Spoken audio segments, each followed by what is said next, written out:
अंदर आपका हार्दिक स्वागत है। ये मेरी दूसरी वीडियो है जो पैरामेडिकल काउंसलिंग ने अपने बैच सन 2022-23 के अंदर जो स्टूडेंटों के लिए क्राइटेरिया रखा है उसके ऊपर आधारित है ये।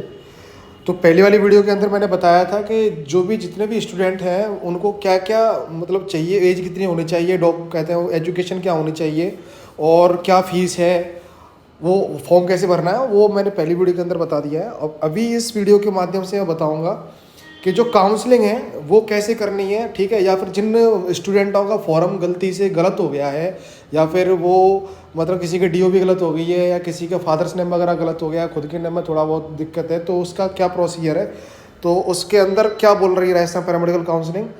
जैसा कि आप देख पा रहे हैं कि इसमें आवेदन करने की जो तिथि स्टार्ट हुई थी वो 16 जनवरी से चालू हुई है और इसकी लास्ट डेट है वो 17 फरवरी सन 2023 तक है। अस्थायी जे प्रोविजनल वरीयता सूची जारी करने की तिथि जो दी गई है वो 21 फरवरी सन 2023 है। ये क्या है प्रोविजनल, मतलब ये इस पे आधारित है कि जितने भी फॉर्म आपके भरेंगे, ठीक है, वो 21 तारीख को शो करेगा राजस्थान पैरामेडिकल काउंसलिंग के कितने लड़कों ने, कितने स्टूडेंटों ने फॉर्म वगैरह अप्लाई किए, मतलब प्रोविजनल देगा। इसके अंदर कोई भी करेक्शन वगैरह नहीं होगा आपका। जैसे भी आपने फॉर्म भरा है, जिस आधार पर भरा है वो वैसा का वैसा ही खुलेगा, ठीक है। उसके बाद में जो चौथे नंबर पे है इसमें ऑनलाइन आवेदन के उपरांत जारी वरीयता सूची के संबंध में आपत्ति प्रस्तुत करने की तिथि। अब ये है कि जिसमें किसी स्टूडेंट से कोई गलती हो गई है फॉर्म वगैरह भरने में, किसी का डेट ऑफ बर्थ जैसे मैंने बोला किसी भी चीज़ का करेक्शन कराना है, तो राजस्थान पैरामेडिकल काउंसलिंग 22 फरवरी सन 2023 से 28 फरवरी सन 2023 तक वो देगी। जब ये जैसे ही लागू हो जाएगा मैं अपनी वीडियो के अंदर बता दूंगा कि किस आधार पे मांग रही है, जैसे आरपीएम से जाना पड़ेगा या मैनुअली राइटिंग में देना पड़ेगा, ठीक है, किस तरीके से करेक्शन होगा। जैसे भी राजस्थान पैरामेडिकल काउंसलिंग बोलेगी उस आधार पर मैं अपनी नेक्स्ट वीडियो में बता दूंगा। तो उसकी डेट है करेक्शन कराने की 22 फरवरी सन 2023 से लेकर 28 फरवरी सन 2023 तक, ठीक है। अब इसमें अस्थायी प्रोविजनल वरीयता सूची जैसे कि 5वें पॉइंट पर कार्यालय स्तर पर लिखा है, तो इसमें स्टूडेंटों को कुछ नहीं करना है। ये फिर आरपीएमसी जैसे ही जितने बंदों ने कंप्लेन दी है, लड़कों ने स्टूडेंटों ने जितनों ने कंप्लेन दी है, तो वो आरपीएमसी 1 मार्च सन 2023 से 4 मार्च सन 2023 के अंदर उनको करेक्ट करेगी। आरपीएमसी अपने स्तर पर करेगी और उसकी जो अंतिम है, जैसे कि 6वें नंबर पर लिखा है अंतिम वरीयता सूची जारी करने की तिथि 10/3/2023, मतलब 10 मार्च सन 2023 के अंदर वो करेक्शन करने के बाद में जितने भी स्टूडेंट हैं उनकी लिस्ट डालेगी, ठीक है। उसमें आप जो भी स्टूडेंट हैं जिनको करेक्शन कराया था वो उसमें जाके देख सकते हैं कि सही हुआ है कि नहीं हुआ। अब नीचे आप देख पा रहे हैं प्रथम online counselling. First online counselling के अंदर जैसे ही कोई स्टूडेंट अपनी काउंसलिंग कराना चाह रहा है तो उसके अंदर 10,000 रुपये जमा कराने हैं, ठीक है, पोर्टल के ऊपर, जिसकी डेट दे रखी है 15 मार्च से लेकर 24 मार्च तक, ठीक है। अब आपने 10,000 रुपये जमा कर दिए। अब फर्स्ट काउंसलिंग के अंदर और आपने 10,000 रुपये जमा कर दिए, ठीक है, काउंसलिंग होगी फर्स्ट काउंसलिंग। उसके बाद में क्या है कि प्रथम काउंसलिंग हेतु आवेदन पत्र कर जाने की तिथि वो है 31/3 सन 2023। अब इसमें आरपीएमसी फर्स्ट काउंसलिंग जैसी आएगी वो 31 मार्च को आएगी और वो लिस्ट जारी कर देगी, ठीक है।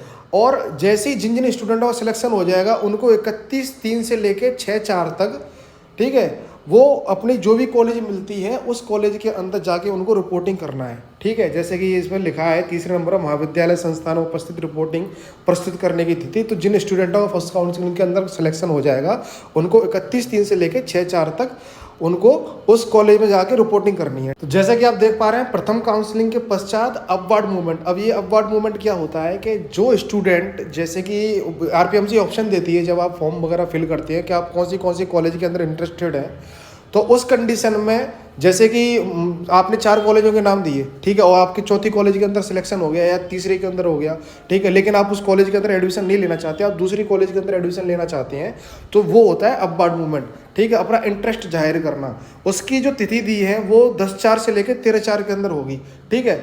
आवंटन पत्र जारी करने की तिथि जैसे कि आप डाल देते हो 13 तारीख तक, उसके बाद में फिर आरपीएमसी जैसे कि आपने मैंने बताया आपको 4 कॉलेजों में है, 4 कॉलेज मान के चलो आपके तीसरे नंबर की कॉलेज आ गई, लेकिन आपको उसमें एडमिशन नहीं लेना है, आपको लेना है दूसरे नंबर की कॉलेज एडमिशन, तो आप अपना अपवर्ड मूवमेंट के तहत अपना इंटरेस्ट जारी करोगे। लेकिन आरपीएमसी जो है वो ये करेगी कि आपकी तीसरी कॉलेज में जैसे कि नंबर आया था तो उसमें हटा देगी, फिर जो बची हुई 3 कॉलेज हैं उसमें किसी में भी दे देगी वो, लेकिन उसमें आपको एडमिशन लेना ही पड़ेगा। उसमें फिर ये नहीं होगा कि मुझे इसमें भी नहीं लेना, ठीक है।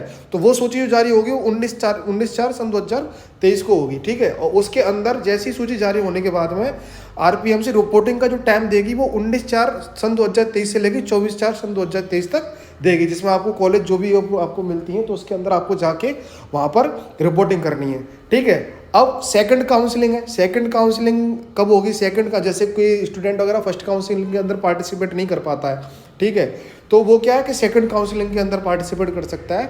उसकी जो डेट है 25/4 सन 2023 से लेकर 29/4 सन 2023 तक दी गई है, ठीक है। और इसमें लिखा है कि 10,000 रुपये जमा कराने, जैसे किसी स्टूडेंट ने पहले पार्टिसिपेट नहीं किया तो वो नया स्टूडेंट है तो 10,000 रुपये जमा कराए।